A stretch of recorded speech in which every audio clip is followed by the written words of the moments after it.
हाँ भैया, last time मैंने EWS की वीडियो बताई थी और आज मैं GST पर कंप्लीट इन्फॉर्मेशन दूंगा। वही पॉइंट डिस्कस करेंगे जो रेलिवेंट है और जो पेपर में पूछे गए हैं। आइए लिखेंगे। सबसे पहले जो GST है वो 1 जुलाई 2017 से लागू हो गया था। सबसे पहली इन्फॉर्मेशन तो आपको यही याद रखनी है कि 1 जुलाई 2017 से लागू हो गया था और इसको GST दिवस के रूप में भी बनाया जाता है। इसमें भी सवाल पूछ लेता है कि 1 जुलाई को कौन सा दिवस बनता है, तो 1 जुलाई को GST दिवस, क्योंकि वो उसी दिन लागू हुआ था। ये आपको ध्यान में रखना, इंपॉर्टेंट पॉइंट है। उसके बाद ये पूछेगा कि कौन सा कॉन्स्टिट्यूशनल अमेंडमेंट है। ये सवाल पूछे जाते हैं, SSC में प्रीवियसली पूछे गए। तो ध्यान में रखिएगा, ये है 101 कॉन्स्टिट्यूशनल अमेंडमेंट है। लास्ट वीडियो में जब मैंने EWS पढ़ाया था तब भी मैंने आपको बताया था कि अमेंडमेंट और विधेयक दोनों अलग अलग होते हैं। तो विधेयक ये अलग है और अमेंडमेंट अलग है। विधेयक है 122वां, दोनों में डिफरेंस है। डिफरेंस मैंने EWS वाली वीडियो में बताया था, जब वहां से जरा देख लेना। कॉन्स्टिट्यूशनल अमेंडमेंट है 101वां और विधेयक है 122वां। 1 जुलाई 2017 को ये बनकर लागू हो गया था। उसी दिन GST दिवस भी मनाया जाता है, ये भी आपको याद रखना है।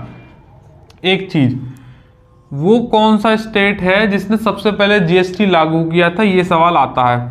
सबसे पहले लागू ये जो हुआ था, ये हुआ है असम में। ये सवाल पूछा गया है CGL में भी कि सबसे पहली स्टेट जिसमें ये लागू हुआ था तो असम है। और सबसे लास्ट और वो है जम्मू कश्मीर। ये सबसे पहले डाल देना ब्रैकेट में, और जो सबसे लास्ट है वो है जम्मू कश्मीर। ये आपको ध्यान में रखना है, ठीक है। अच्छा, ये किस देश में सबसे पहले लागू हुआ था या कहाँ से हमारे भारत में आया है, तो देश का नाम लिख लेना। देश का नाम है फ्रांस। फ्रांस से भारत में आया है, सबसे पहले यहीं पर लागू हुआ था। और ये जो लागू हुआ है इसकी जो डेट थी वो 1954 में। 1954 में ही ये फ्रांस में लागू हो गया था GST का, ठीक है। एक और इस पे बात करेंगे, इसे मैं रफ कर रहा हूं। ये पूछ लेता है कई बार कि ये डायरेक्ट टैक्स है या इनडायरेक्ट है, तो ध्यान रखना GST एक इनडायरेक्ट टैक्स है।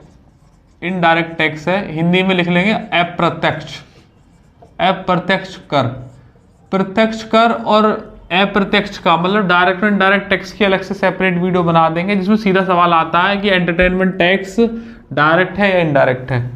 GST इसको बोलेंगे गुड्स एंड सर्विसेज टैक्स। ये आपको ध्यान में रखना है, goods and services tax GST। इस पर आपको इसकी फुल फॉर्म कभी कभी पूछ लेता है, लेकिन ये तो पता ही होगी हर किसी बच्चे को, इसमें क्या ही बताना है, ठीक है। ज़्यादातर जो डेटा मैं अब तक दिया है वो जनरल सबको आपको पता होगा, पहले भी कई जगह देख रखा होगा। इनडायरेक्ट टैक्स से ही सवाल पूछा गया है, कब लागू किया था 1 जुलाई 2017 को, ये पूछा गया है। सबसे पहले स्टेट कौन सी है, असम में। लास्ट जम्मू कश्मीर। आया फ्रांस से, सबसे पहले फ्रांस में लगा था 1954 में, ठीक है ना। गुड्स एंड सर्विसेज टैक्स है, ये डेटा आपको ज़्यादातर पता होगा। 101वां कॉन्स्टिट्यूशनल अमेंडमेंट है, 122वां विधेयक था ये। लेकिन अब यहां से जो जानकारी है वो इंपॉर्टेंट है, वो आपको नहीं मिलेगी, थोड़ी सी डिफरेंट है लेकिन पेपर में आई है।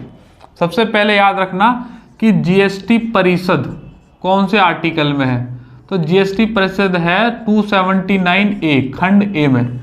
ऑप्शन में 279 भी मिल सकता है या फिर 279A ये आर्टिकल है, इसमें GST परिषद बनाई गई है, इसी को मद्देनजर रखते हुए, ठीक है भैया।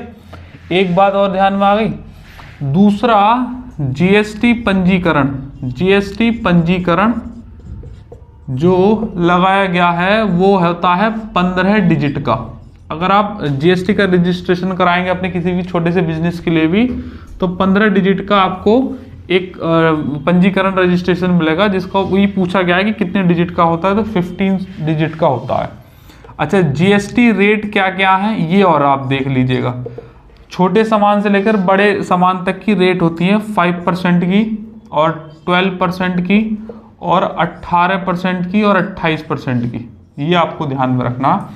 ये सवाल पूछा गया है कि GST दर में सबसे मैक्सिमम कौन सी होती है। मान लीजिएगा यही चार ऑप्शन है तो मैक्सिमम होगी 28%। अब इसे समझ लो कि 28% और 5% कैसे है। देखो रेंज के हिसाब से है, तुम 200-250 का सामान खरीद रहे हो ना, तो 5% जीएसटी लगेगा उस पर।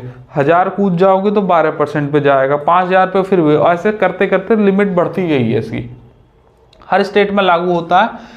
ये जीएसटी बनाने के पीछे सीधा से रीजन यही था कि सारे अलग अलग टैक्सों को मर्ज करके जीएसटी बना दिया। मतलब अब तुम्हें बार बार टैक्स देने की जरूरत नहीं है, आप एक बार भर दीजिएगा, उसी में ही सब चीज आ जाएगी। ये 5% जो लेगा ना, जितनी भी इसमें अगर खाने की कोई आपने चीज ली है, मान लीजिएगा कोई 100 रुपए का खाने का सामान लिया है तो 105 रुपए का बिल आया आपका, तो 5% जीएसटी होगी। उस 5% में वहाँ जो चार्ज देते इस दुकान का वो भी इंक्लूड हो गया, फूड का भी इंक्लूड हो गया, आने जाने लाइटिंग वाइटिंग सबका उन्होंने ले लिया है 5% एक बार में। ठीक है, इसको करप्शन को मद्देनजर रखते हुए बनाया गया था। बस ये इसमें इतनी ही इंफॉर्मेशन काम की है हमारे, जो पेपर में बार बार पूछी जाती है। ठीक है भैया जी। एक चीज और ध्यान में रखना है, शराब पर जीएसटी नहीं लगती है, शराब पर जीएसटी नहीं लगती है, ये और ध्यान में रखना। ये बस इतना ही पूछा गया है कि क्या शराब पर जीएसटी लगती है, तो कह देना कि नहीं लगती। ये वैसे अप्रत्यक्ष कर है, डायरेक्ट नहीं, इनडायरेक्ट तरीके से लेता है। डायरेक्ट और इनडायरेक्ट में फर्क समझ लो। डायरेक्ट वो जो सीधा गवर्नमेंट के खाते में जाए वो डायरेक्ट हो गया, इनडायरेक्ट जो घूमकर गवर्नमेंट के खाते में जाए। अब तुम डायरेक्ट रखो या इनडायरेक्ट रखो, जाएगा वो गवर्नमेंट के खाते में ही, बस प्रोसेस थोड़ा सा अलग है, इसलिए अलग अलग टैक्स के नाम है। मैं आपको लिस्ट बनवा दूंगा सेपरेट, डायरेक्ट की भी और इनडायरेक्ट की भी। ये याद रखना है जीएसटी परिषद, क्योंकि अब से पहले वाला जो डेटा था वो सब जानते ही हैं। 1 जुलाई को लागू हुआ था 2017 में, दुनिया जानती है ये बात को। 101 कॉन्स्टिट्यूशनल अमेंडमेंट 122वां है। असम में सबसे पहले लागू हुआ था, ये आप याद रखना। जीएसटी परिषद याद रखना 279A, किसी ना किसी पेपर में सवाल पूछ लेगा ये। जीएसटी का पंजीकरण 15% होता है। ये सवाल भी पूछा गया है कि जीएसटी रेट क्या क्या है, 5 है, 12 है, 18 और 28 है। और 28% सबसे ज्यादा मैक्सिमम होता है, इससे ज्यादा जीएसटी नहीं लगेगा, चाहे तुम कितने 10 लाख तक की शॉपिंग कर लो, 28% से ज्यादा नहीं लगेगा, मिनिमम 5% पे लग सकता है। ठीक है ना। ये इतनी इंफॉर्मेशन इस वाली वीडियो के लिए थी, इसे यहीं रखते हैं, फिर मुलाकात होगी। जय।